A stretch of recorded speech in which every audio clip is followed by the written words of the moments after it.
Yo, what's poppin' people? You got your boy, Jaux, playing the one and only Dissidia Omnia global version.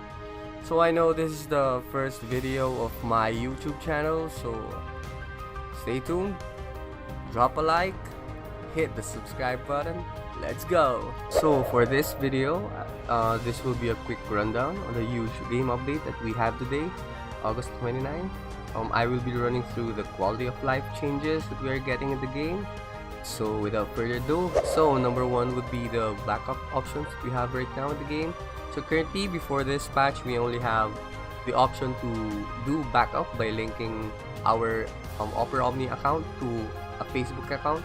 And I know most of, or not really most, but some of the people that are playing the game don't have a Facebook account. So what they did is they added another additional option for the data backup. So go to your menu, and when you click on the data backup, you can see that you could either link your Opera Omnia account now to your Facebook account, which I have currently linked here, or you use your Google Play account. I haven't tried linking in Google Play. I would assume it would work if you link your account to both Facebook and Google Play. So I'm gonna test that out right after this video. Number 2 would be on enhancement related changes. We now have a separate tab for orbs. If you click view or sell here, you should be able to see orbs tab here, so it's not mixed with your weapons or your armors. Also, you can already sell up to 999 orbs instead of so you can sell 90 pieces of this orb already in one go instead of doing 10 items in one go. Also, that's true for enhancing weapons and armors. You are already able to use 999 orbs in one go. Let's take for example this one, Terra's weapon. So if we're upgrading this by orbs, and let's take this 2-star orb for now, we can click on max, and yeah, the upgrade should go up until level 16. If you go and use level 3 for example and click on max, it goes up until level 20, which is the max since it's not limit broken, and we're going to use 79 pieces, so super helpful. Let's just see. As for the 4-star, leveling up until level 20 uses 45 pieces of the 4-star orbs. Let's take this one as an example. This one should be limit broken by 1. It's currently level 7, and let's try to use level 4. So I'll be using 74 pieces of the level 4 orbs to have this leveled up until level 25. Gears can be limit broken more than once in one go. So let's take again Terra's weapon for example, and limit break using power orbs. I should be able to limit break this twice in one go. If I have 12 power stones, then I should be able to limit break it up until its max in just one click. Okay, moving on to selling armors and weapons. We should be able to sell already weapons and armors in one go as well, and you can see on the top the totals that you will be getting for selling the selected items. So since I selected 1 level 5 weapon and 3 armors, then artifacts as well, they got their own tab instead of being here in the armor, which is super messy before. And also, one big thing on enhancing is that we don't get the enhanced message rate where it says successful. I think before the rates right now have been, it's like we're getting great all the time. To test that, let's take a level 1 4-star artifact and upgrade it to level 5. So before, well, if you're upgrading and then you're just getting successful rates, you need more than 10 artifacts to level it to max. So let's take for example let's take for example Cloud. I'll be getting one of these max ones and 2 4 stars, and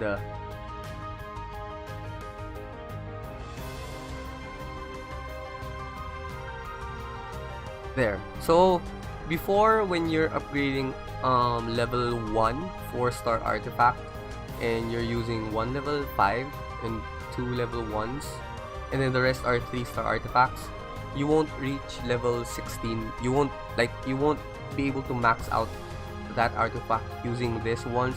You need extras. So since we're getting great all the time, we're getting the great rates all the time, then yeah, this should give us a max out level 4 artifact there. So yeah, you don't see the message already where it says successful or great, so it's always great, which is always great. Okay, moving on would be on the passive abilities of characters. So when we're equipping passive abilities now, we have a separate window for the passive abilities that have been acquired through artifacts. So if you can see here, there's a button here for passive abilities from artifacts, and it should be listed here all the passive abilities that we got from upgrading artifacts. So if I click on the auto button, it first equips as much as possible the passive abilities that are acquired through the crystal levels, and then for excess CPs, it tries to equip what it can equip on your passive abilities that you get from artifact. Another thing to note for affinity abilities. So affinity abilities are the ones that you gain when you max limit break a weapon or an armor. So let's say for this Choco Blade for Barts, the affinity ability is the Night Soul, which boosts your first skill when you max limit break this weapon. In this case, where I have already max limit broken the Claymore weapon for Ash, and I still have another extra lying around, you can actually see here a check mark, which denotes that you have gained that passive ability, that affinity ability for Ash, which is quite useful since if you're selling extra 5-star weapons, I guess you could check if you have learned that affinity ability by checking the weapon itself. So you don't need to check the character itself if like you have learned the affinity ability before or not. So yeah, so let's say for this one, since I haven't max limit broken a past Thyros weapon, then there's no checkmark here. But for Ash, I have a checkmark here, so I should be able to sell this one safely. Okay, next would be on the crystal levels and how characters can now gain multiple crystal levels in one go. So let's take Yang here as an example. So before, your process of leveling up crystal levels is you level them up one by one, right? Which is quite tedious, since like if you're leveling a level 1 crystal level character and you have maxed out crystals, then you need to like click them one by one up until you reach level 47, I think, before running out. So right now it displays here so I have here this number of crystals and I'm currently at level 20. So it's highlighted in red the levels that you can level up. Does that make sense? So let's say I click on level 31 crystal level, so you can go from 20 to 31 in just one go, and it displays here the number of crystals that you will be required. Moving on to the armor token exchange. So now they are sorted by series, wherein before update, the armor token shops were listed by the order that you got them in game. So it should be easier now to look for a certain character, since you will just be going through their series. Next up would be Ishtola stickers. Not sure if you're gonna like consider them as quality of life change, but we're getting Ishtola stickers on top of the current sticker roster that we have right now. So that's 1, 2, 3, that's 4 Ishtola stickers. There's a well met one, there's not bad, much appreciated, and see you again.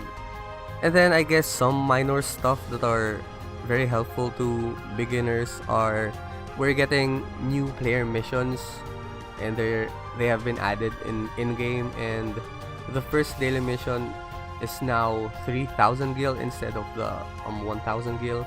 So looks like these are the new beginner missions, and they're giving out really lots of gil. So yeah, it's like every mission's giving out 50,000, and one here that's 100,000, so I think that's easily 500,000, and that's a lot of gil actually. And then as for the dailies, you can see here that the first quest here gives out 3,000 gil instead of the 1,000 gil that we had before the update. Okay, so one more thing they added that will be helpful when doing co-op quests is having to specify the kind of run that you are looking for. Whether you're joining runs where you can use any character or runs using synergy characters. Let me show you how it looks like. So let's say I'm doing the quest challenge from Old Foes, and then let's say I'm gonna look for a run and join the quest as a guest. It asks me if I'm joining the quest just for fun, or if I'm joining as a synergy character. So yeah, just a note though that while the run might be labeled synergy only, where it says it wanted boosted characters, you can still choose to run with any character since it's just a label to begin with.